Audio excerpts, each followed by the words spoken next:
sommes en ce moment même en Caroline du Nord, lieu du tournage du film dont nous allons parler.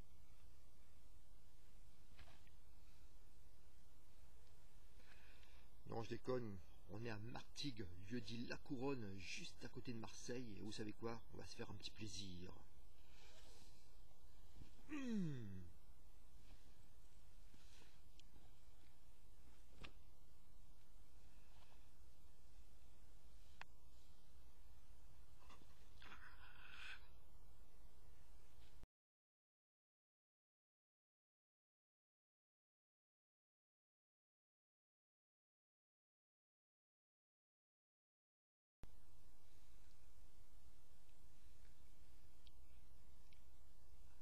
À part que ça, comme les autres toutes. Aujourd'hui, Anne-Sophie nous propose Hunger Games, un film d'aventure américain réalisé en 2012 par Gary Ross, qui réalise ici que son 4e film. Alors, pour ce réal, aucun film très connu à son actif, si ce n'est Pleasantville en 1998, avec un scénario, on peut dire, très original.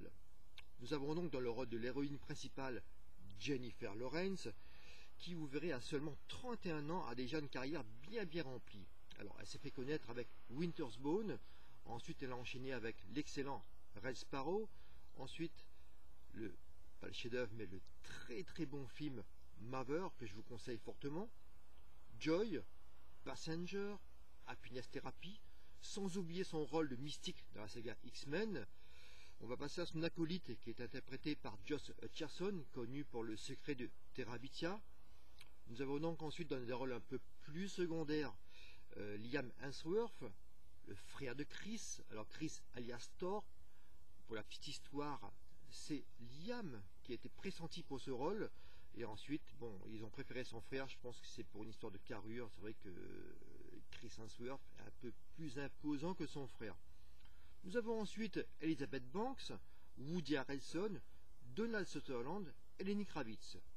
L'histoire, ce qui était autrefois l'Amérique du Nord est maintenant divisé en 12 districts gouvernés par un impitoyable gouvernement appelé le Capitole, qui chaque année oblige à chaque district à envoyer 2 candidats, un garçon et une fille, à concourir aux Hunger Games, un jeu retransmis à la télévision où les candidats devront s'affronter jusqu'à la mort, et comme disait Denis Brognard, il ne peut en rester qu'un. Koh-Lanta. Katniss Everdeen est l'un de ces candidats. On passe au fun fact.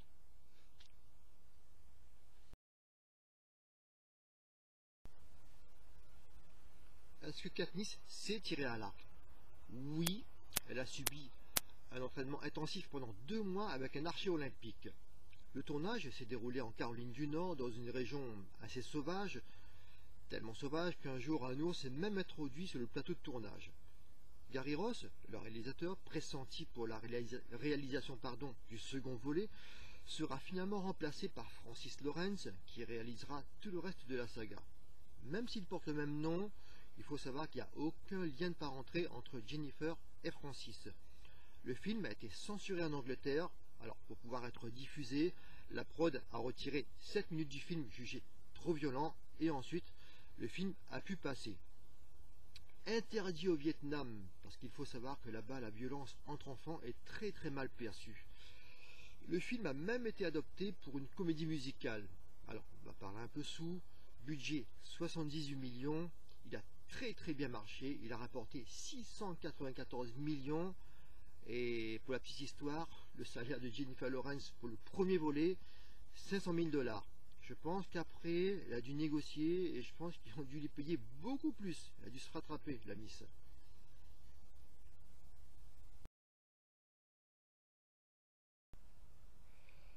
J'avais un a priori assez négatif sur ce métrage et j'avoue qu'après l'avoir vu hier, ça s'est pas vraiment arrangé.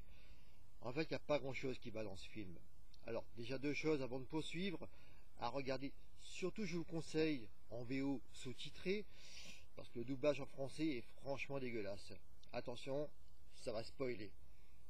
Ça se passe dans le futur, oui, mais de quelle année? Ça, on n'en sait rien. Certains membres de la classe dirigeante sont poudrés comme à l'époque du Roi Soleil, mais pourquoi? On ne sait pas. Allez savoir, peut-être un problème de peau. Katniss, extrêmement douée au tir à l'arc, par qui, pourquoi, comment, pareil, on ne sait pas. Le cliché du mentor alcoolique, vu et revu. D'ailleurs, entre nous, on se demande bien à quoi il sert celui-là. À part donner quelques petits conseils à ses protégés, je sais pas moi, est-ce que ça aurait pas été plus judicieux de leur donner quelques techniques de combat ou carrément leur apprendre le maniement des armes? Ça aurait pu servir, allez savoir. Et puis il y a le camouflage du Pita avec de la boue. Alors ça, c'est du déjà vu. Oh mon Dieu, Pita! Pita! Salut. Ça va aller. Ça va aller.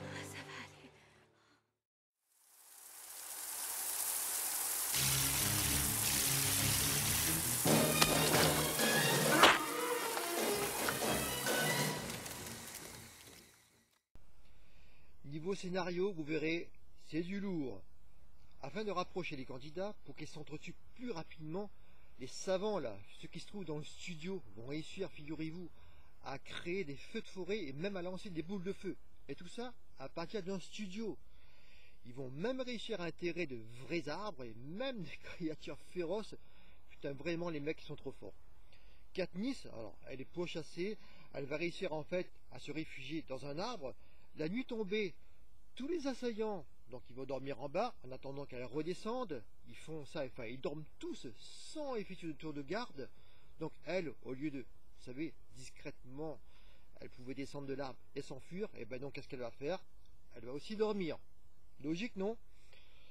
Elle les fera fuir finalement en leur lançant un nid de guêpes sur la tronche, sauf qu'il y en a une qui va mourir, et c'est justement celle qui a les arcs et les flèches dont a tant besoin Katniss.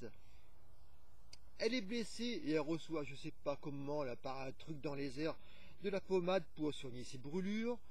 Enfin, voilà, c'est vraiment un scénario assez incohérent dans l'ensemble. Et les similitudes avec Battle Royale, même si je sais, Hunger Games est adapté d'un roman écrit par Suzanne Collins, mais attention, le roman a été publié en 2008. Pour rappel, Battle Royale a été réalisé en 2000. Chacun pense à ce qu'il voudra.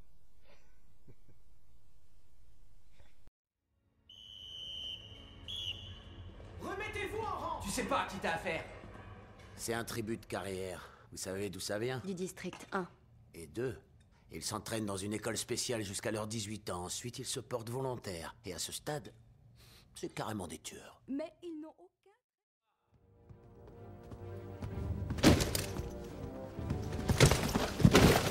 Je veux celui-là. Mais pourquoi? Je pense que vous l'avez tous deviné. Ces deux-là sont très dangereux. Allez, encore un extrait. Lorsque les candidats s'entretuent déjà alors que le départ du jeu vient juste de sonner.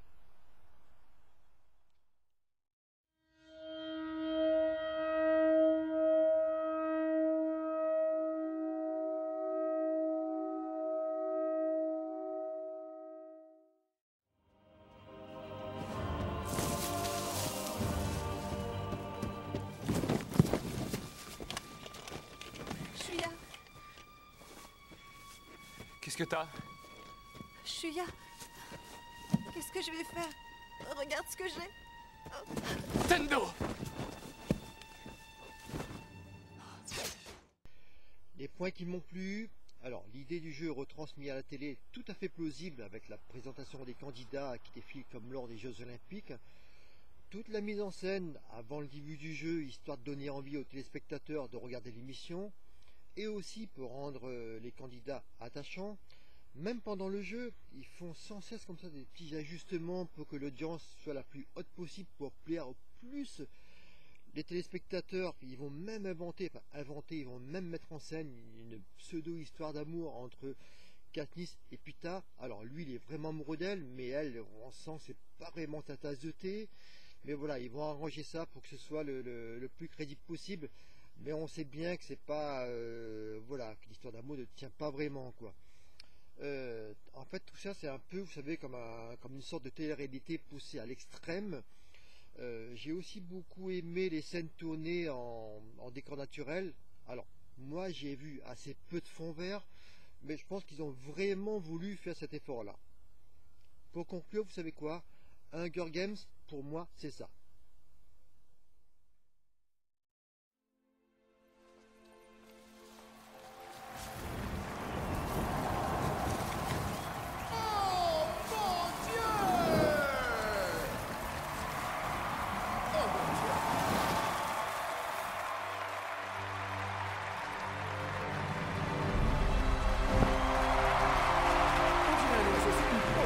Oh, il y a des plumes. On dirait vraiment un oiseau, ça ressemble à... Disons-le clairement, c'est pour moi un film à la gloire de deux personnages, Jennifer Lawrence et Katniss Everdeen. Je m'explique. Ça commence dès le début. On vous plante le décor, un peuple miséreux, sapé pire qu'au Moyen-Âge qui crève la dalle, et dans tout ça, on a Katniss avec de jolies bottes, un petit pantalon bien ajusté, et sans oublier le petit blouson cuir qui va très bien. Lors du défilé, on ne voit qu'elle. Lors du banquet, c'est elle qui a la plus belle robe. Du coup, vous imaginez bien, toute l'assistance est sous le charme. Pendant le jeu, au lieu de s'entretuer, eh ben non, avant toute chose, il faut la tuer elle. 2 fois, elle est plaquée au sol et juste avant de se faire trucider, elle est sauvée par un autre candidat. Je rappelle pour mémoire le principe du jeu, ils sont tous censés s'entretuer jusqu'à ce qu'à la fin, il n'en reste qu'un. Les gros plans sur son visage, ça n'en finit pas. On la voit sur toutes les positions, à son avantage bien entendu, même quand elle dort dans l'arbre. Qu'est-ce que c'est beau! Et puis il n'y a qu'à voir l'affiche, c'est pareil, on ne voit qu'elle. Encore une fois, un gros plan sur son visage, et franchement, ils auraient appelé le film Katniss la Magnifique, je crois que ça aurait été pareil, peut-être même mieux, allez savoir. Et puis, mon petit Gary, un peu de sobriété dans ton film, je pense franchement que ça n'aurait pas fait de mal. Vous prenez, vous savez quoi? Vous prenez un grand verre, vous mettez un tout petit peu de sirop, vous mettez énormément d'eau, vous êtes d'accord, ça n'aura pas beaucoup de goût. Voilà, moi c'est l'image que j'ai quand je pense à ce film. Hunger Games n'est pas un film nul, c'est juste pour moi un film insipide et sans saveur. Alors, je sais, c'est un film qui a très bien marché, même les suites un peu moins marché, mais ça a quand même eu beaucoup de succès. C'est aussi pour moi un film qui a lancé une espèce de mode avec en mode survival avec des adolescents.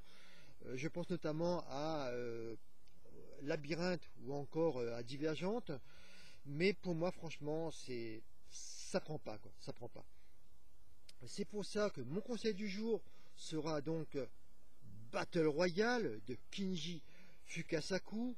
Vous verrez rien qu'à voir l'affiche. Niveau goût, c'est nettement meilleur. On la trouve